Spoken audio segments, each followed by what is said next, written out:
Hi everybody, John Paul Moran here from Go USA here at Turning Point USA's awesome America Fest event. And I'm with the incredible, the awesome Anna Paulina Luna that won her race in Florida's 13th district for Congress. Such a big fan. Thank you for running and thank you for winning. Thank you. Very happy to be here.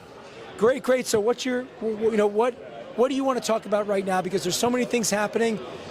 I mean, you're going to be entering Congress very soon, and what's your thoughts about that? I mean, I know you ran 2 years ago. You must be so excited that you won, and now you get to serve the people of Florida. Number one thing as a country that we're facing that Congress needs to be aggressive on, and that I'm going to be actively helping with that aggression campaign, is one against big tech, and then also to the rising threat of China. As you guys saw, and a lot of people were saying, how could we have not, performed as well in the midterms? But, we did take back the House, which is very important, right? That's the one fail-safe that the American people have right now, because the left and their progressive agenda is going to destroy this country.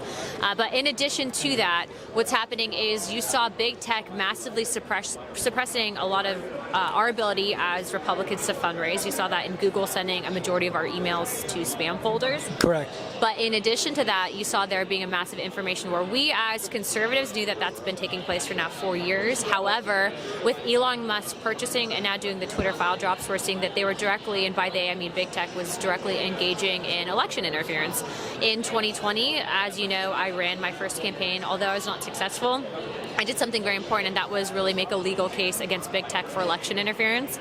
I was not one of the only candidates that was censored. However, I did choose to work with a very good firm in order to present that case to the FEC, and the Federal Elections Commission said that it was not their responsibility to enforce election law, and that the laws of Congress were out of date, and so that they couldn't really provide any protections for people that were running for office. And so that's so incredibly scary. It doesn't matter if you are Republican, Independent, or Democrat.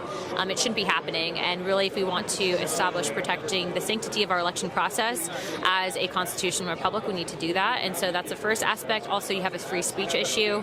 Elon Musk really doing the Twitter jumps. Yes. Doing that. Thank God. Right? Thank God that he's doing that. But the fact is that it shouldn't have taken that. Now we're finding that the FBI worked against the American people in an effort to suppress people, and that's not right either. So we have a lot of work on our hands over at Congress, and I hope to be on House oversight and help run some of those investigations and provide legislation accordingly. Well, first of all, thank you again, and we're counting on you, because I know we have a slim majority in the House. We don't have the Senate, unfortunately, but the American people need a fighter for liberty and freedom and for stopping this horrendous attack on our elections. And that's one thing. I'm not sure you know, but I fought a lawsuit in Massachusetts because they ignored the state constitution when they pushed through illegal mail-in voting. And this case with the Mass GOP is in front of the Supreme Court for consideration. So we're hoping, but that's all I can do as a citizen. You could do so much more in Congress. And I really hope that there's a way Congress can actually implement laws. I mean, compared to other countries in the world, in the Western world, we have the worst election laws. Other countries have banned early voting and late counting because they know it's fraudulent. We need to step to the plate. Yeah, voter ID in person. That's right. I mean, it's ridiculous. But again, the issue is that the federal government should not be controlling the elections process. It really Correct. should be left up to the states. But I think that a national vote ID would be something that's definitely feasible and doesn't step on anyone's toes. Great. I agree 100%. And I can't get into the details, but we're spearheading a Universal Bill of Rights project to take what the UN is not really doing with the outdated UN's Declaration of Human Rights and update it to 2022 standards. When organization or when countries like China and Saudi are on the human rights yes, council, it's a little bit. It's obviously not functionable. So I'd love to share that with you. Excuse me, because the UN has China and Iran. Excuse me. Oh yeah, I mean Iran beats women and they're in the Women's Rights Council, right? I mean it's insane. So our goal is to have support from people like you and other people that stand for freedom and liberty in the world, including other countries, to support this grassroots Bill of Rights.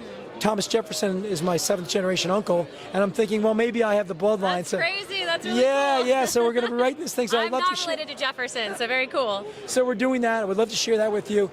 And then on the op score, we rated you. You got a great op score rating, and you and your opponent, what was his name? Eric Clinton. Yes, he got the billionaire playboy cousin. Yeah. Yeah, he got a terrible score. So we won. Yeah, you guys. We're happy we could help in some small way. We hope we helped. Well, I hope to see you guys continuing to do that for other candidates. It's incredibly important. And as you're seeing, I'm fighting for clearly nonpartisan issues. So. Yes, it's not. As I say, I know you're a Republican. and so much, almost everybody else here. I am a Republican. It seems like a dirty word these days, but I am a Republican and I embrace it. Yes, yeah, I agree, and I'm just saying what I was saying. But when it comes to the issues, it's not red versus blue. It's kind of them versus you. Well, it's freedom versus oppression. I mean, that's really what it comes down to. The Republican Party platform is embracing the freedom platform, and that is exactly what I will continue as a conservative to fight for. Thank God you won. Thank you for running, really, because people like you, we would not have America. Thank you so much. We'll talk soon. Thank you.